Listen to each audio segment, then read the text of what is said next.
qoftë edhe i 5 për ditën e sotme. Gjykata e Bielefeldit ka dhënë një vendim të rënd për familjen e boksirit të vrarë Besar Nimani. Vllai i tij Berat Nimani dënohet me burgim të përjetshëm për tentimvrasje, ndërsa motra me 5 vite burg. Momente të rënda u pa në sallë ku nëna dhe motra shpërthyen në lot pas shpalljes së vendimit. Teksa rreth këtij rasti kishte folur në të kaluarën edhe vetë Berat Nimani, i cili dje është dënuar me burgim të përjetshëm. Ai pas vrasjes së vllait të tij Besarit kishte dhënë një intervistë këtu për emisionin Kosova Today, të cilën do ta keni mundësinë ta ndesni përderisa pastaj do të diskutojmë edhe me avokatin Ardian Shabani të kuptojmë më shumë detaje rreth këtij gjykimi. Por fillimisht ju ftoj ta ndesni Berat Nimanin dhe shpjegimin e tij në raport me vrasjen e vllaut të tij Besarit.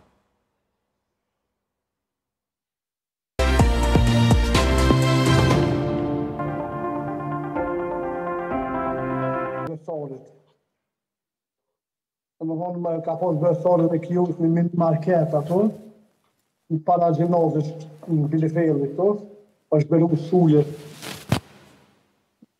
në shkollë e madhe, do më thonë komisjon dikon ofër 5.000 nxënës, e ata kanë pretendu që në atë lokal me posti qirët narkotikve, komunën me shqitë të sen dhe palejushme dhe lidit. Do të thotë shqipime ma të kjartë, Berat, lutëm, na të rego pak për punën e lokalit. I kojna është në pronësia i lokale dhe çfarë veprimtarie synoi të kryej atë?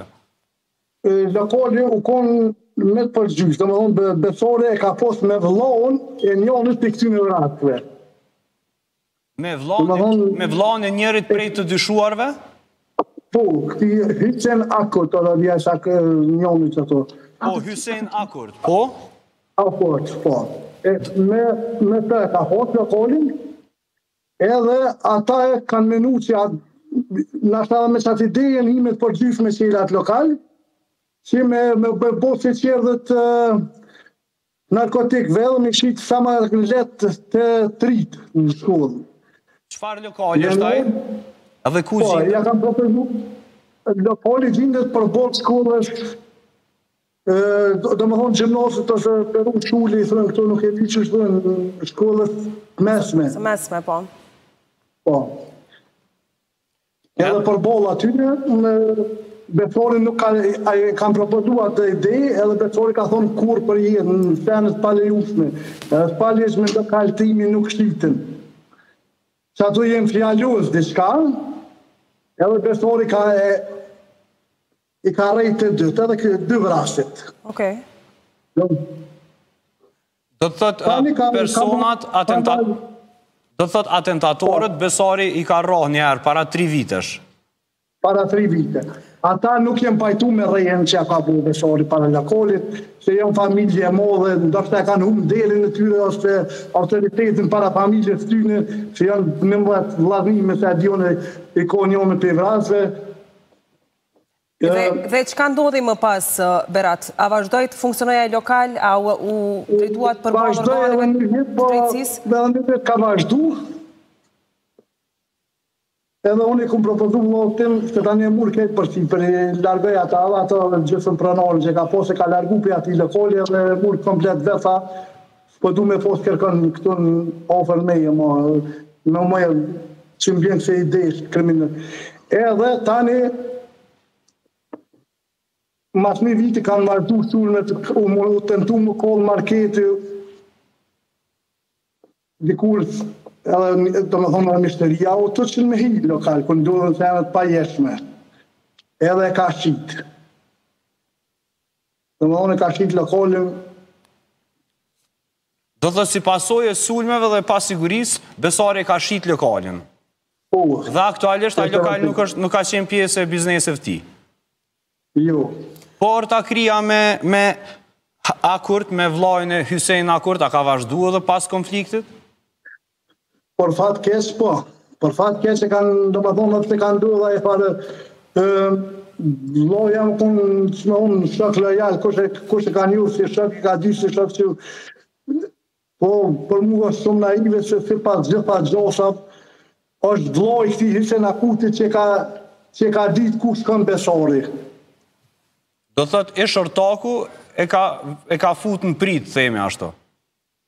Si pas neve familjarve dhe dhona që i kena pe shoqërisë dhe pe rrethit.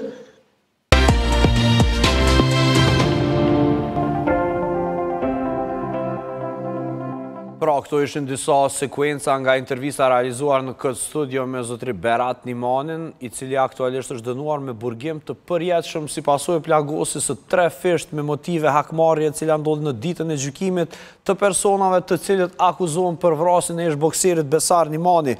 Për informacione më të detajuara rreth këtij gjykimi do të bisedoj me juristin Ardian Shabani, që e kemi në lidhje direkte nga Gjermania. Zotri Shabani, përshëndetje, kënaqësi t'ju kemi në studio, edhe pse nuk është ndonjë temë e cila na e kënaq zemrën realisht. Përshëndetje po ashtu, kënaqësi po ashtu për mua. Është vërtet është një temë prekse, intervista që sapo shfaqet është vërtet një intervistë që jep të kuptosh çdo gjë se çfarë ka ndodhur në këto rrethe dhe kupton menjëherë që motivet që ka patur vllai i të ndjerit Besar Nimani janë të kuptueshme, kanë qenë në presion dhe sigurisht që nuk është kollaj të jetosh me një presion të tillë, është kollaj të humbasësh nervat, por ja që ligji e kërkon ndryshe nganjëherë. Po realisht çfarë ndodhi? Është edhe Besari, është edhe Berati në fakt. Është edhe motra e tij, është boksierja emri i cilës nuk po më kujtohet zonja Nimani, e cila ka marrë Azize, pra edhe motra e Besarit ka qenë një boksierë, zonja Azize Nimani, edhe ajo është dënuar me 5 vite burg. Me Beratin kam pasur mundësinë të takohem gjatë verës, se pa ati viti, sepse me 18 mars ishte zhvilluar intervista, ndërsa në të njëjtën verë kam pasur mundësinë të takoj në Mitrovic. Realisht, Berati është dukur jashtëzakonisht i qetë në raport me situatën, por si duket nuk ka qenë i qetë, pra, ka qenë veprim, dhe cilat pra janë mundësit që i njëti të lirohet të ketë rrethana lehtësuese apo diçka e tillë, duke marrë parasysh se kjo është formë. Në fakt, kjo është, a do të ketë të drejt apeli apo diçka e tillë, këtë çështje dua ta diskutoj. Po, patjetër, ka të drejt apeli duhet të bëhet brenda 7 ditëve, duhet të deklarohet, pas deklarimit, atëherë ke edhe 1 muaj kohë të bësh arsyetimin e apelit. Unë besoj që është një rast për apel, sepse ju keni folur me Beratin shumë detajisht dhe njini me mirë se unë, mirë po besoj që nga ato pak fjalë që pash tek intervista kuptova që ky nuk është një person i modelit unë marr hak për vllajin dhe nuk më intereson vendimet që i merr shteti. Ndërsa fiks kjo është arsyeja pse Berati është dënuar. Shteti e ka dënuar për shkak se beson se Berati ka bërë një tentativë për vrasje për motive hakmarrjeje. Në deklaratën e Beratit është thënë se unë nuk kam vepruar për shkak të hakmarrjes, por për shkak të kanosjes që kam ndjerë.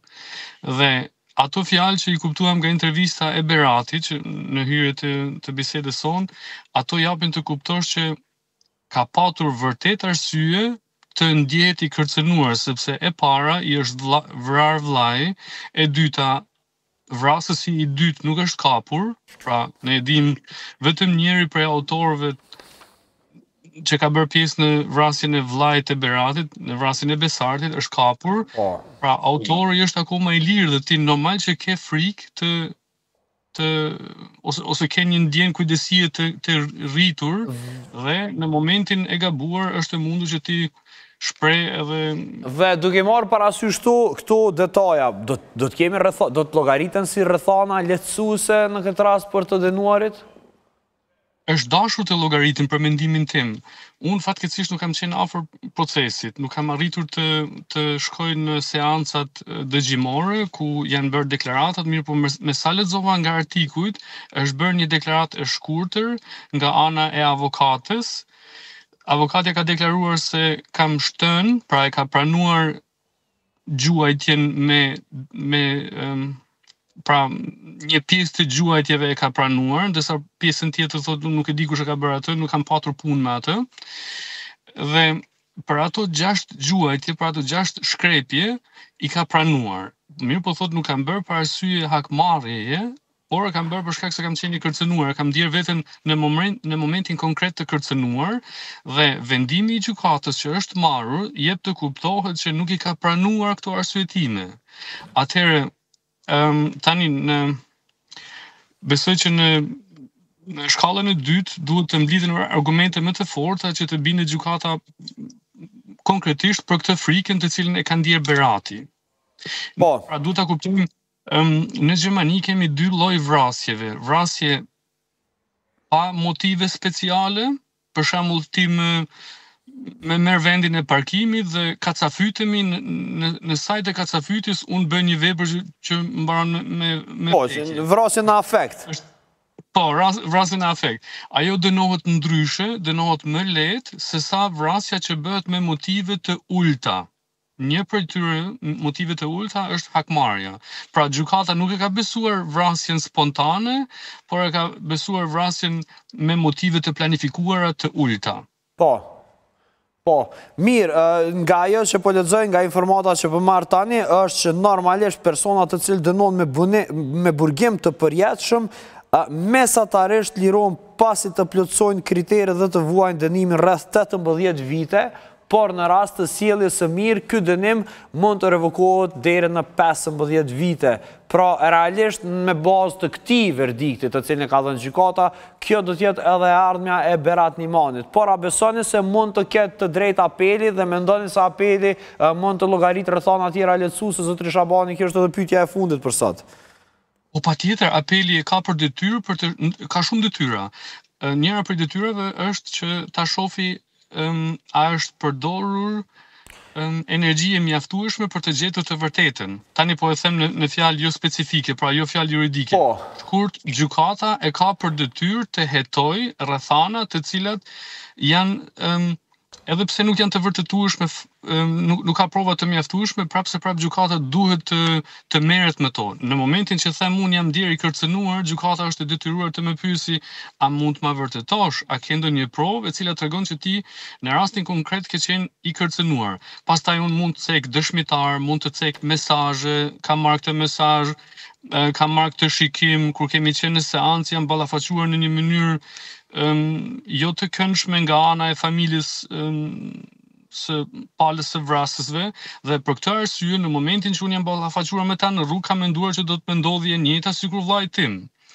Dhe për bindjen time e kam një bindje të fortë që gjykata nuk është marrur me këto gjëra fare, por ka thënë kjo është një tentativë për ta shfaqsuar veten, nuk janë argumente bindëse, për mendimin tim kjo është një rrugë e shkurtër. Në këtë mënyrë gjykata nuk guxon të vendosi, sidomos kur bëhet fjalë për lëndë të kalibrit të tillë.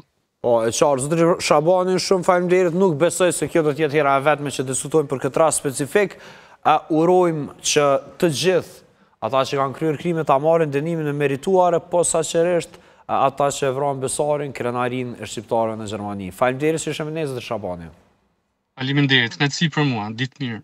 Kënaqësi është edhe për ne ta kishim zotëri Shabanin, juristin nga Gjermania, e të flasim për këtë çështje e cila realisht na tronditet të gjithëve, një gjykim jashtëzakonisht i gjatë dhe disa eksese jashtëzakonisht të rënda i kanë ndodhur familjes Nimani. Është koha që këtu të shkëputemi me një shpisë të lehtë dhe të ndrojmë komplet temë të informacionit.